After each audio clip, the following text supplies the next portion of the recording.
देखिए, आज का आपका टॉपिक है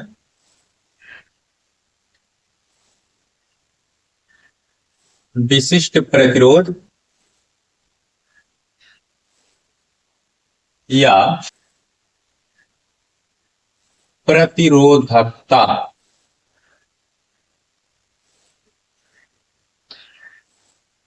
विशिष्ट प्रतिरोध या प्रतिरोधकता।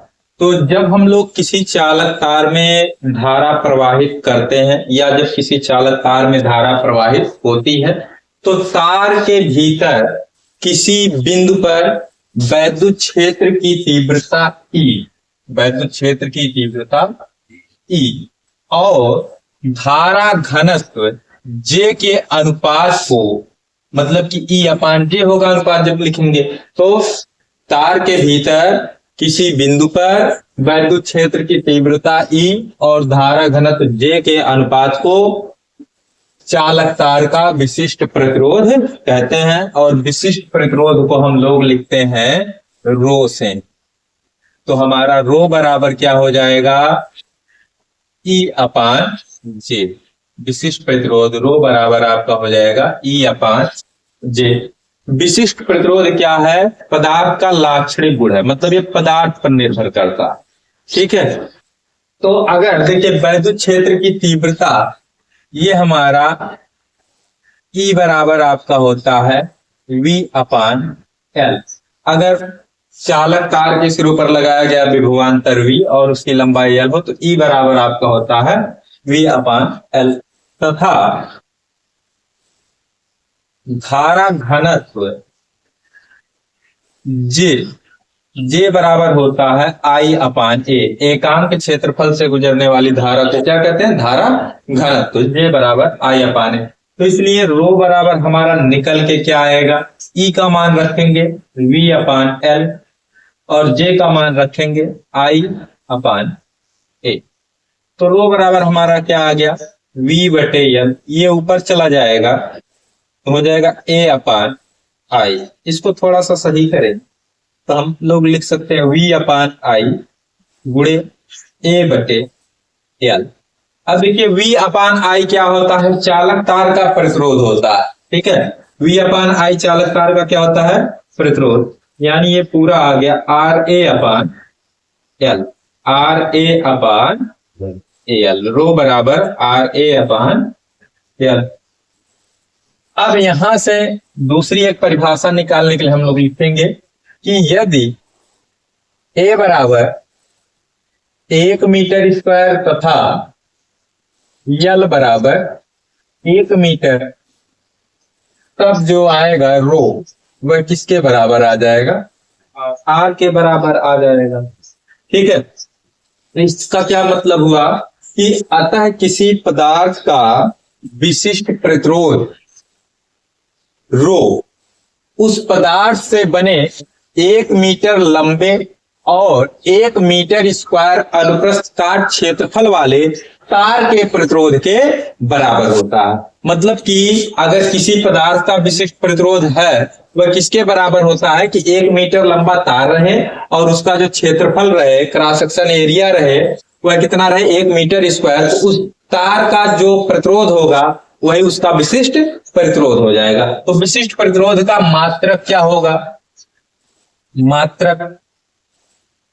अब इसका मात्रक जब हम लोग निकालेंगे तो देखिए इसका मात्रक R का मात्रक हो जाएगा ओम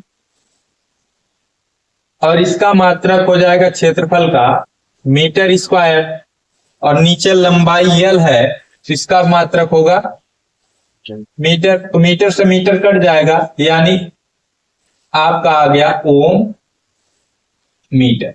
क्या आ गया? ओम मीटर। बीमा निकालना है। बीमा क्या होगी? तो R का विमीय सूत्र होता है ml/2 T⁻³ A⁻⁻2 और फिर A यानी क्षेत्रफल L/2 और ये लंबाई L। तो टोटल विमीय सूत्र क्या आ गया? M। देखिए L की घात 2 और 2 4 होगी, एक ये घट जाएगी यानी कि 3, बाकी T⁻³ A⁻⁻। तो इसकी ये बीमा आ गई।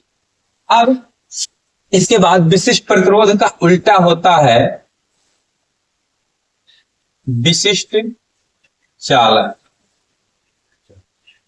ठीक है, विशिष्ट चालकता। तो विशिष्ट प्रतिरोध के व्युत्क्रम को विशिष्ट चालकता कहते हैं। तो विशिष्ट चालकता को हम लोग सिग्मा या कापा इन दो अक्षरों से लिखते हैं, चाहे सिग्मा से लिख लेंगे या फिर कापा से लिख लेंगे। तो अगर विशिष्ट चालकता को हम लोग सिग्मा से लिख रहे हैं तो सिग्मा बराबर क्या आएगा, 1/, विशिष्ट प्रतिरोध।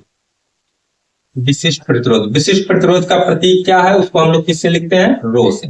यानी सिग्मा बराबर 1/रो या कापा बराबर 1/रो लिख सकते हैं। अब इसका मात्रक क्या होगा,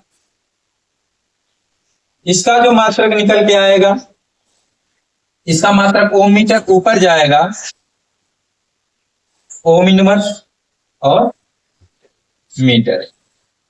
बीमा क्या होगी, बीमा यहां देखेंगे जिसकी घात प्लस में उसकी माइनस में हो जाएगी, जिसकी माइनस में उसकी प्लस में हो जाएगी। यानी m power -1, l power -3, p power 3, a power 2, ये इसका बीमा हो गया।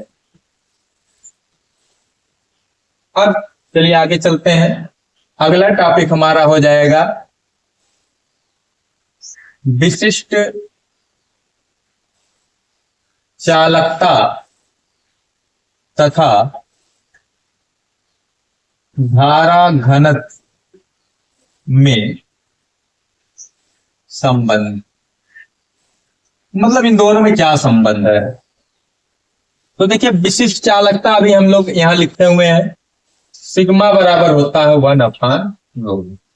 सिग्मा बराबर रो की वैल्यू ये आप रख देंगे जो कि होता है E/J। तो यहां से ये J ऊपर चला जाएगा, हो जाएगा J/E। यहां से J बराबर निकल के आ गया सिग्मा E। इसका मतलब क्या हुआ कि धारा घनत्व बराबर हो जाएगा, ये सिग्मा आपका है विशिष्ट चालकता और E आपका है वैद्युत क्षेत्र की